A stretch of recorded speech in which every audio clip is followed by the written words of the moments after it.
Oke, malam ini kita lanjut lagi buat berbagi ilmunya ya.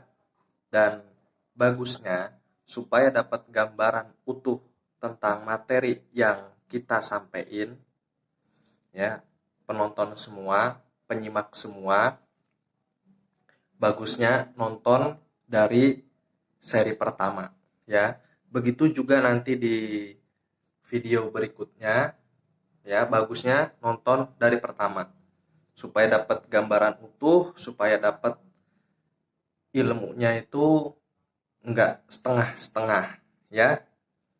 Untuk sekarang kita ke bagian terakhir dari serial Apa Itu Intelijen, yang bahannya diambil dari buku Intelijen, Profesi Unik Orang-orang Aneh, karya Supono Sugirman. Selamat menikmati.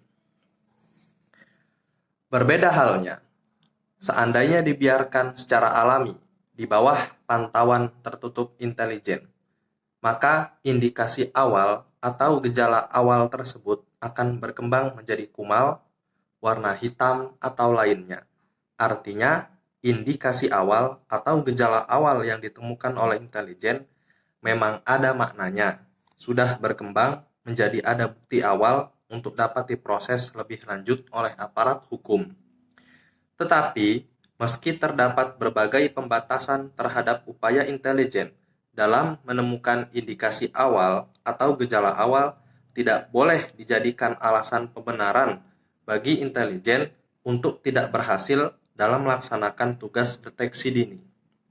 Sedangkan yang dimaksud peringatan dini adalah sebuah upaya untuk memberikan gambaran situasi tentang implikasi dampak risiko bahaya yang dapat muncul di masa yang akan datang, berdasarkan identifikasi masalah, judgement, dan perkiraan keadaan. Kadar peringatan dini harus diberikan secara proporsional, dalam arti tidak boleh dibesar-besarkan, tapi juga tidak boleh samar-samar. Jika dibesar-besarkan, yang semula mungkin bermaksud akan mendapatkan perhatian dari user, akhirnya malah membuat takut user. Ibaratnya, sebenarnya hanyalah seekor kucing besar, tetapi dikatakan macan kecil yang berbahaya. Terlebih, bila ternyata kemudian peringatan yang membesar-besarkan tersebut tidak terbukti di kemudian hari.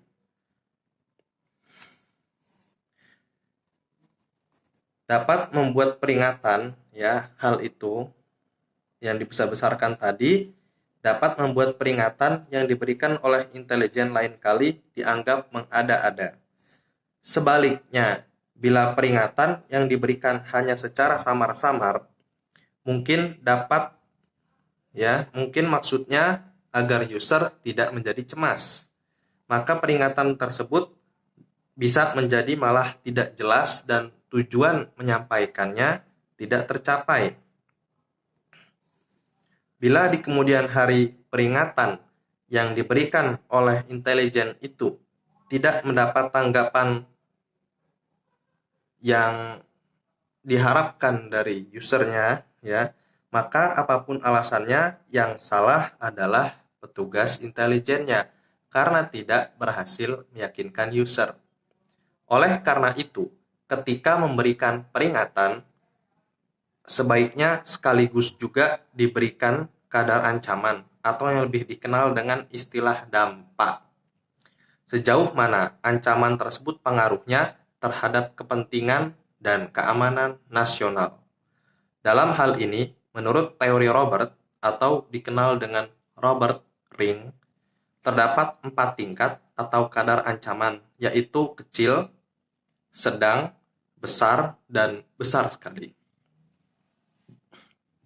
Pedoman untuk menakar sejauh mana tingkat ancaman dapat menggunakan 3 tolok ukur, yaitu sasaran ancaman, kelebihan dan kekurangan pihak lawan, serta kelebihan dan kekurangan pihak sendiri. Sasaran ancaman diantaranya dapat dilihat dari ke arah mana ancaman ditunjukkan. Apakah hal tersebut merupakan sasaran utama atau sekedar sasaran antara, sedang target sesungguhnya masih disembunyikan? Bila demikian, ke arah mana sebenarnya sasaran tersebut ditunjukkan? Atau bahkan jangan-jangan sasaran tersebut bukan sasaran utama dan juga bukan sasaran antara, tetapi merupakan deception atau penyesatan untuk mengecoh perhatian. Sebagaimana salah satu teori perang Sun Tzu yang diantaranya mengajarkan bahwa dalam menyerang musuh sedapat mungkin melalui jalan yang tidak terduga dan tidak dapat diperhitungkan oleh pihak yang diserang. Ancaman dapat dikategorikan memiliki kadar yang bersifat kritis atau paling sedikit bersifat serius bila yang menjadi sasaran menyangkut eksistensi, integritas, dan kedaulatan negara. Bagi Indonesia adalah Negara Kesatuan Republik Indonesia. Kemudian, ancaman dapat dikategorikan serius atau paling sedikit bersifat moderat bila arah yang dituju dapat berakibat gagalnya atau terhambatnya laju pelaksanaan program pembangunan nasional dan juga mengarah pada simbol-simbol nasional serta objek-objek vital.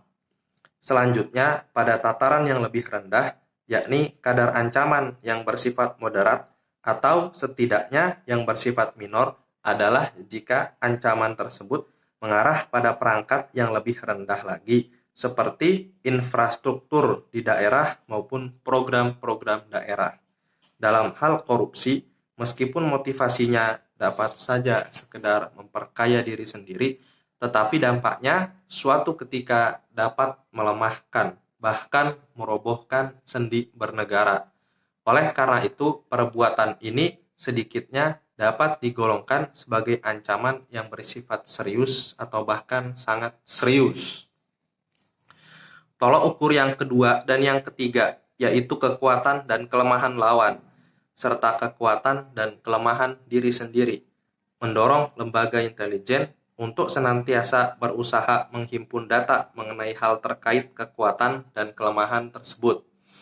Hal ini sejalan dengan salah satu ajaran Sun Tzu bahwa dengan mengenali siapa lawanmu, ya niatnya, kemampuannya, dan kelemahannya, maka dan sekaligus mengenali dirimu, yakni kemampuan dan kelemahan diri sendiri, maka jika terjadi peperangan, sangat besar kemungkinannya kemenangan ada di pihakmu. Adapun yang dimaksud dengan perkiraan intelijen atau forecasting pada dasarnya merupakan suatu olah pikir terhadap sejumlah informasi yang diekspresikan dalam bentuk rumusan tentang bayangan dari gambaran kemungkinan perkembangan situasi yang dapat terjadi di masa datang. Sebagai salah satu bahan masukan bagi user untuk mengurangi tingkat ketidakpastian tentang kondisi masa datang, sehingga dapat menjadi salah satu bahan pertimbangan dalam menentukan kebijakan. Membuat sebuah perkiraan tentang apa yang akan terjadi di masa datang bukan hal yang sederhana. Sebagaimana dilukiskan oleh Sherman Kemp, seorang analis CIA dalam buku The Strategy of Intelligence, sebagai to foresee the fog of future, yang selama ini secara populer diartikan sebagai menembus kabut masa depan. Pengertian tersebut tentu saja tidak keliru, hanya saja kurang menggambarkan secara utuh aktivitas apa saja yang harus dilakukan oleh seorang analis dalam membuat perkiraan intelijen.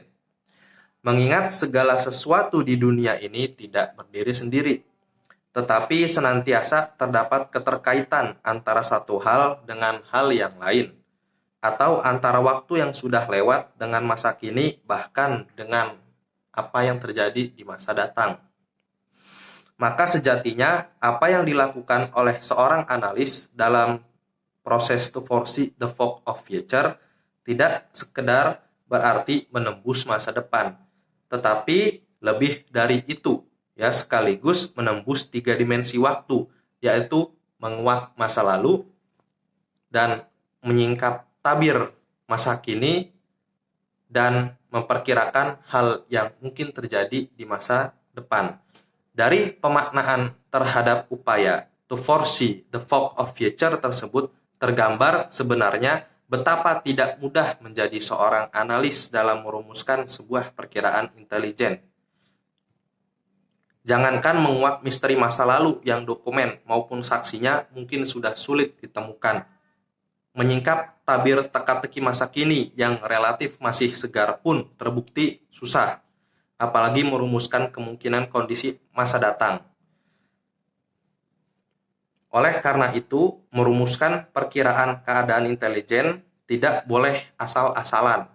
Persoalannya adalah salah satu karakter profesi intelijen, yaitu kecepatan sekaligus akurasi, atau bahasa latinnya velox et exactus. Intelijen tidak boleh memiliki kecenderungan menunggu data informasi lengkap, baru merumuskan analisanya. Kecenderungan tersebut bukan karakteristik intelijen, tetapi karakteristik ilmuwan, cendekiawan, dan akademisi.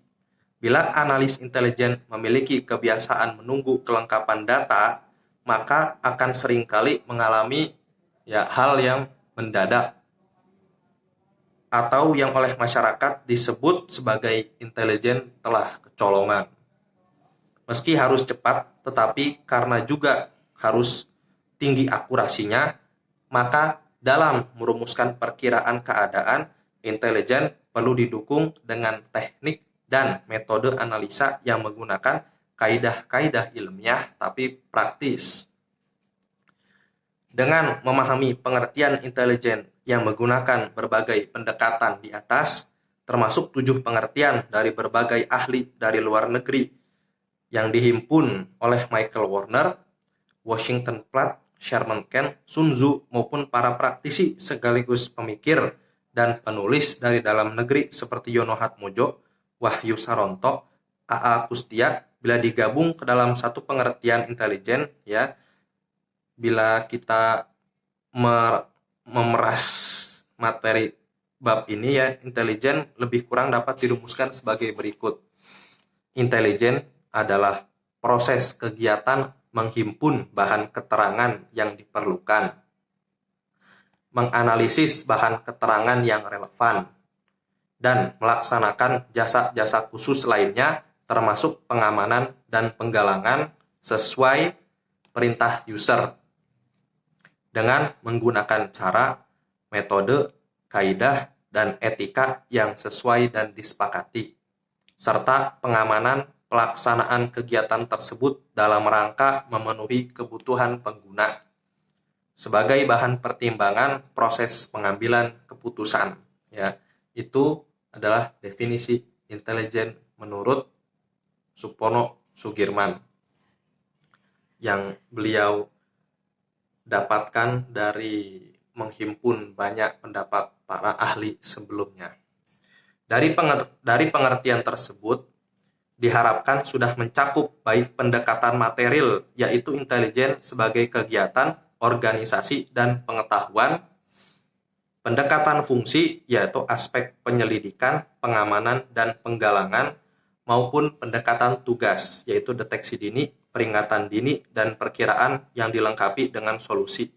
Kalaupun masih terdapat rumusan lain tentang intelijen yang mencakup 3 aspek pendekatan tersebut, akan semakin baik karena akan memperkaya wacana tentang intelijen yang sebenarnya memiliki sisi yang menarik untuk diamati. Oke, selesai sudah bagian ini, yakni serial apa itu intelijen.